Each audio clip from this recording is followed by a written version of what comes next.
detalye, ikwento sa inyo ni Colonel Esteves na pinaparaan niya. At nahuli.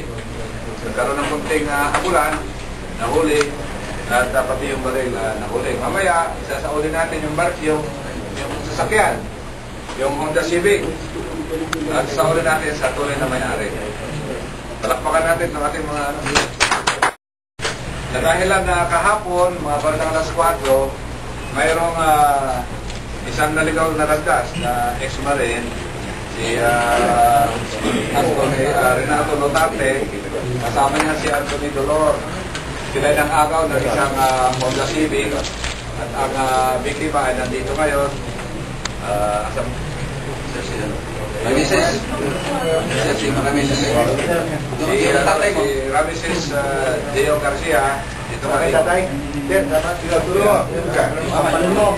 Ipapun natin ito kung ito may record sa ibang lugar dahil yung ating initial investigation, lumalabas na meron sa mga kasama pa.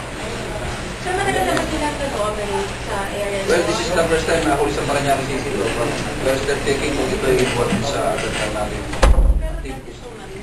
Sinabi niya dati siyang ba't siya nawala sa pagkabanatan niya.